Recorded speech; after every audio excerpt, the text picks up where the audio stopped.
नमस्कार बंधु। मैं आपके सामने श्रीमद् भागवत गीता का अध्याय 2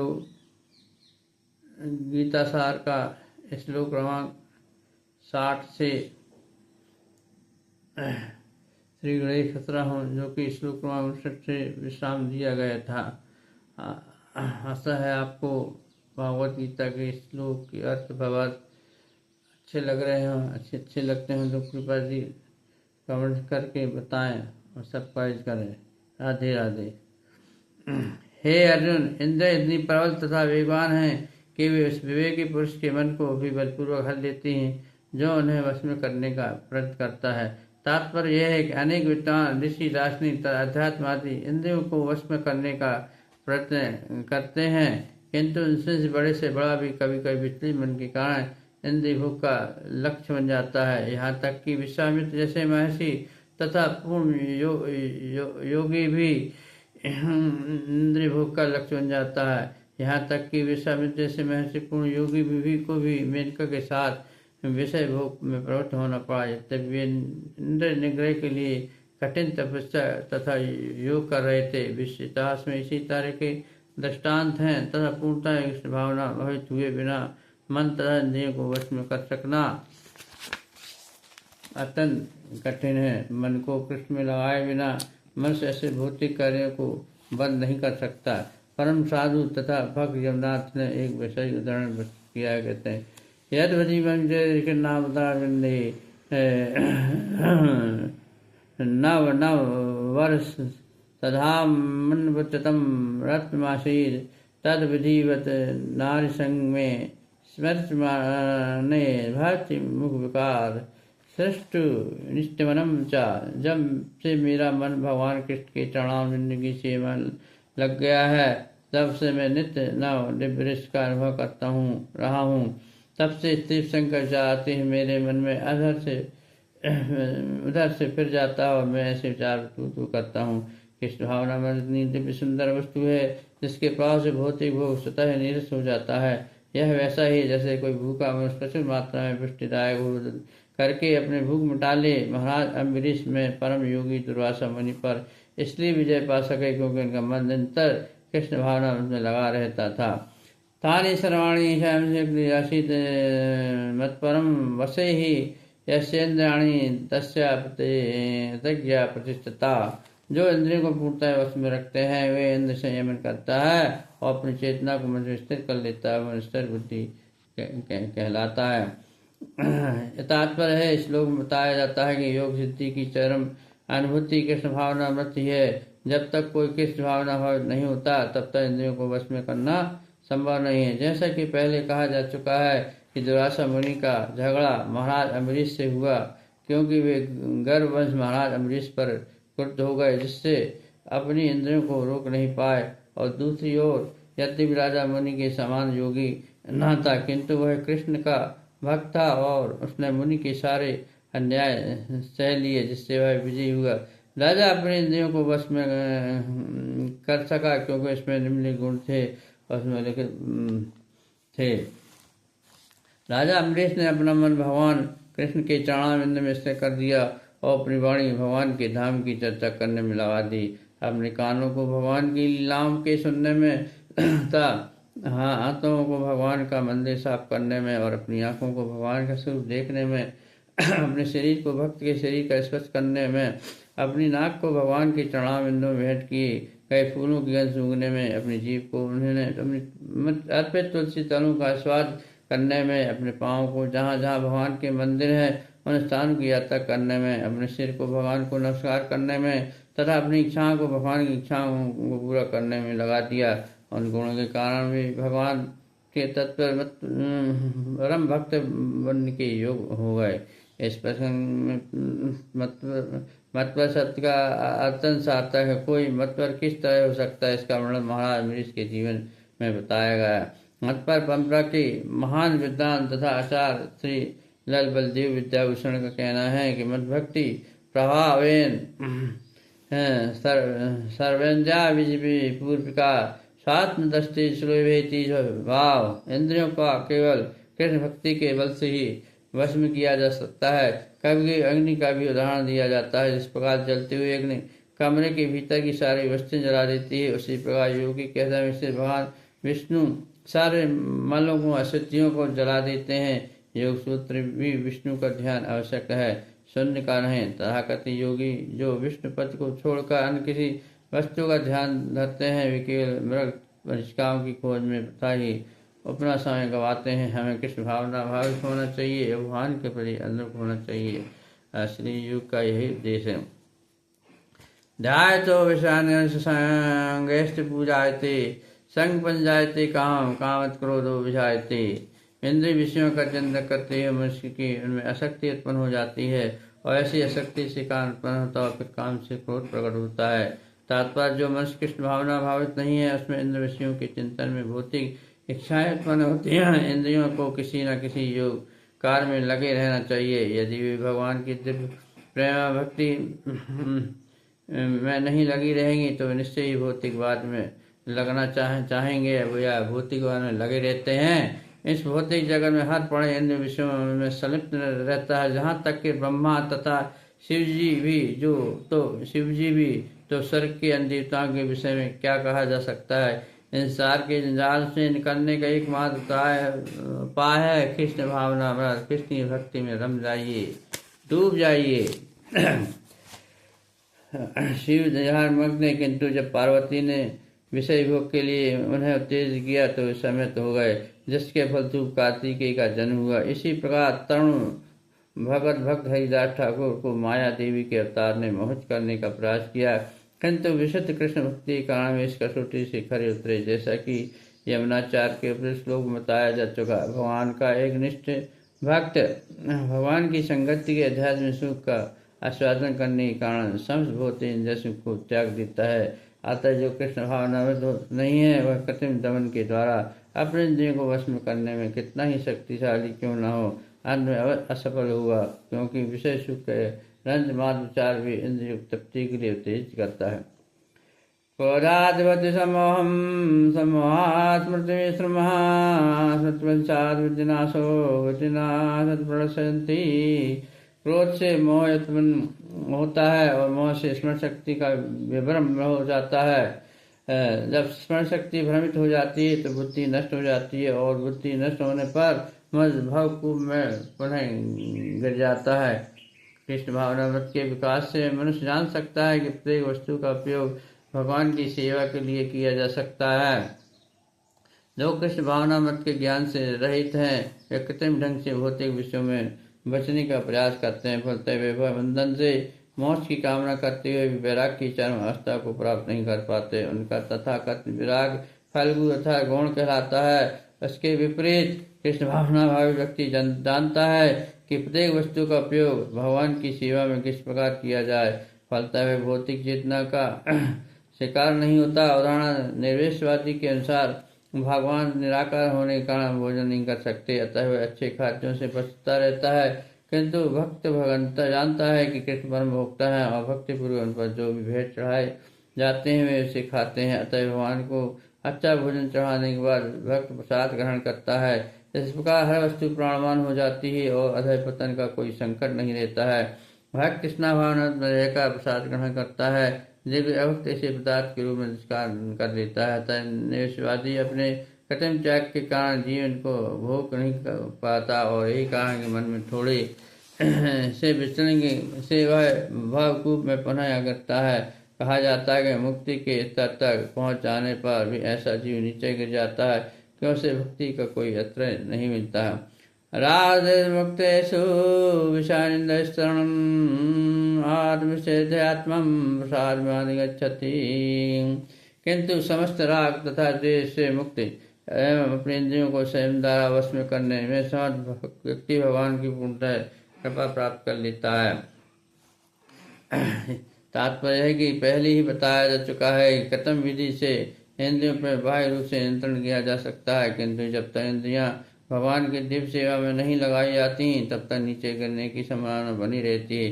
यदि पूर्णतः कृष्ण भावना व्यक्ति ऊपर से विशेष तरह पर क्यों न दिखे, किंतु कृष्ण भावना होने से वह विषय कर्म में आसक्त नहीं होता। इसका एकमात्र उद्देश्य तो कृष्ण को प्रसन्न करना रहता है। अन्य कुछ नहीं। अतः वह समझ आसक्ति तथा विरक्ति से मुक्त होता है। कृष्ण की इच्छा होने पर भी भक्त समानता अवांछित कार्य भी कर सकता है, किंतु यदि कृष्ण की इच्छा नहीं है तो वह इस कार्य को भी नहीं करेगा जिसे वह समान रूप से अपने लिए करता हो। अतः कम करना या न करना उसके वश में रहता है, क्योंकि वह केवल कृष्ण के उपदेश के अनुसार ही कार्य करता है। यही चेतना भगवान की अहती कृपा है, जिसकी प्राप्ति भगवान की इंद्रियों में आसक्ति होते भी हो सकती है। प्रसादे सर्वकानम महाशम दायते प्रतिष्ठते। इस प्रकार से कृष्ण भावना में तुष्ट व्यक्ति के लिए संसार के तीनों ताप नष्ट हो जाते हैं। ऐसी तुष्टि चेतना होने पर उनकी वृत्ति शीघ्र स्थिर हो जाती है। नास्ति बुद्धिर्युक्त न चाय सद्भावना न चाव्यते शांत शांत सुखम। जो कृष्ण भावनावत में परमेश्वर से संबंधित नहीं है, उसकी ना तो बुद्धि दिव्य होती है, ना ही मन स्थिर होता है, जिसके बिना शांति की कोई संभावना नहीं है। शांति के बिना सुख भी कैसे हो सकता है। कृष्ण भावना मत हुए बिना शांति की कोई संभावना नहीं हो सकती। अतः 5वें अध्याय में इसकी पुष्टि की गई है। जब जब मन से समझ लेता है कृष्ण ही यज्ञ और तपस्या के उत्तम फलों के एकमात्र भोक्ता हैं और समस्त ब्रह्मांड के स्वामी हैं तथा वे समस्त जीवों के असली मित्र हैं, तभी उसे वास्तविक शांति मिल सकती है। अतः यदि कोई कृष्ण भावना अभावित नहीं है तो उसके मन की कोई अंतिम लक्ष्य नहीं हो सकता। मन की चंचलता का एकमात्र कारण अंतिम लक्ष्य का अभाव है। जब जब मनुष्य को यह पता चल जाता है कृष्ण ही भोक्ता है, स्वामी तथा सबके मित्र हैं, तो स्थिर चित्त होकर शांति का अनुभव किया जा सकता है। जो कृष्ण से संबंध न रखे कार्य में लगा रहता है, वह निश्चय ही सदा सुखी और शांत रहेगा। भले ही वह जीवन में शांति या अध्यात्म उन्नति का उतना ही दिखावा क्यों न करे। कृष्ण भाव मत स्वयं प्रकट होने वाली शांतिमय व्यवस्था जिसकी प्राप्ति कृष्ण के संबंध में हो सकती है। कृष्णाम चरतायनमोरुजेते तदस्थहरम प्रज्ञावानवसते।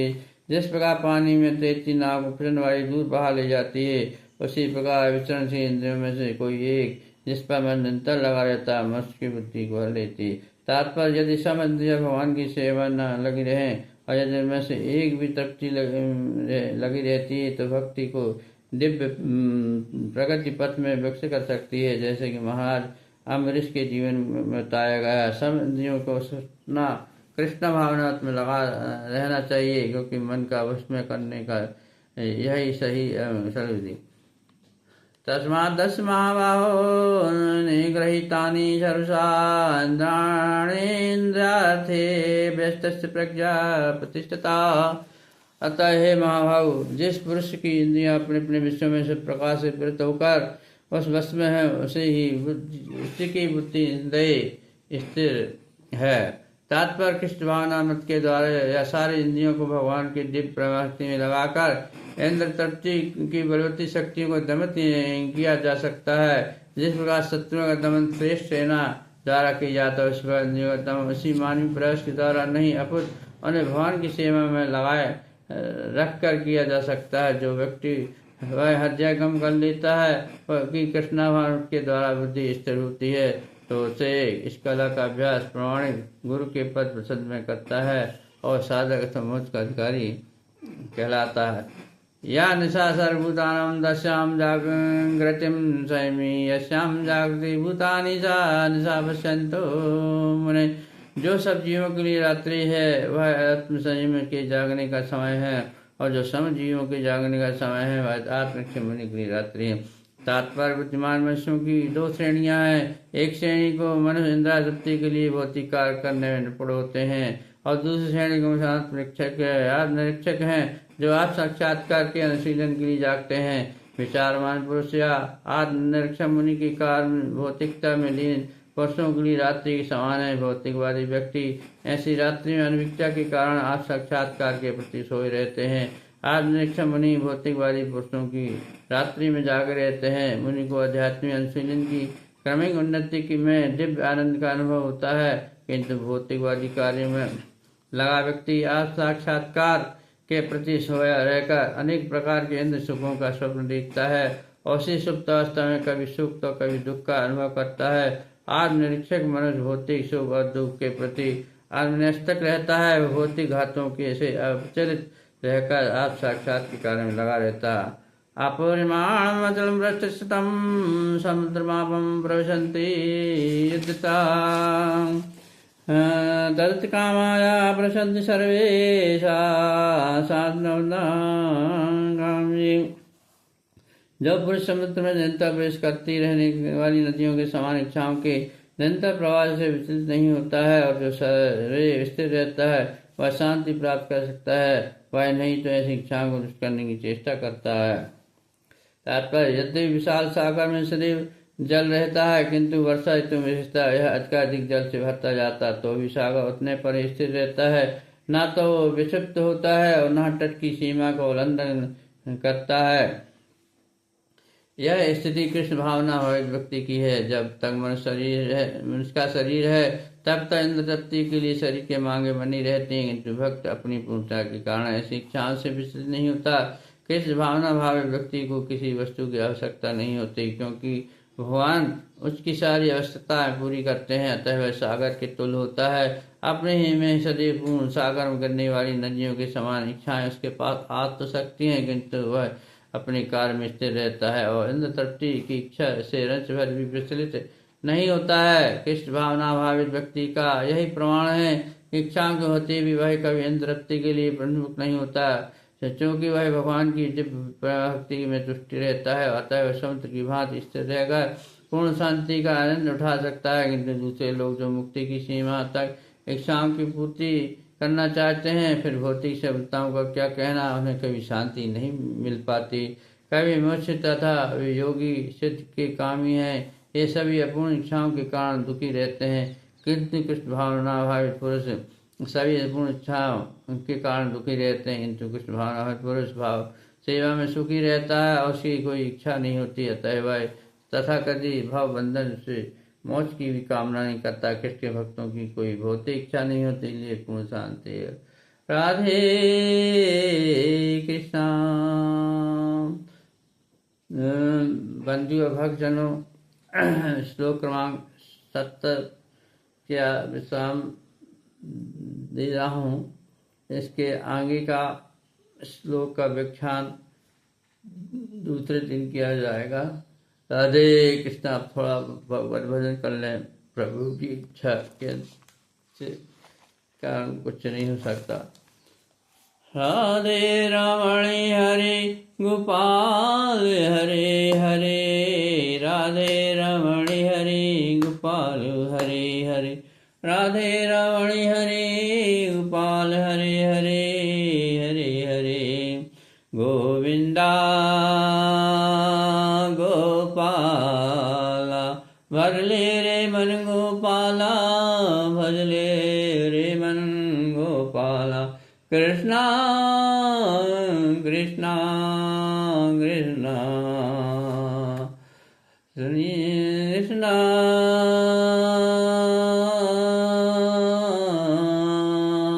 जग में है दो सुंदर नाम, जग में है दो सुंदर नाम, राम कहो जय श्याम। जग में है दो सुंदर नाम, राम कहो जय श्याम। श्याम श्याम श्याम श्याम श्याम श्याम, राधे राधे राधे कृष्णा कृष्णा कृष्णा कृष्णा कृष्णा, राधे राधे राधे राधे राधे राधे कृष्णा कृष्णा कृष्णा कृष्णा कृष्णा कृष्णा राधे। हे प्रभु कृष्णं शरणं कृष्णं शरणं गच्छामि, कृष्णं गच्छामि, कृष्णं शरणं गच्छामि, कृष्णं शरणं गच्छामि। हे प्रभु आपसे निवेदन है, प्रार्थना है कि आप अपने चरणों में स्थान दे प्रभु, और भक्ति का दान दें, ताकि आप इस नश्वर शरीर में जो इंद्रिया में शान कर रूपी राक्षस है, मोह रूपी राक्षस, लोभ रूपी राक्षस, क्रोध रूपी राक्षस दिन रात मुझे सताते रहते हैं। प्रभु इनसे रक्षा कीजिए प्रभु, क्योंकि तुम ही माता, तुम पिता, तुम चारता, तुम गुरु, तुम सदगुरु, तुम ही तारणहार। राधे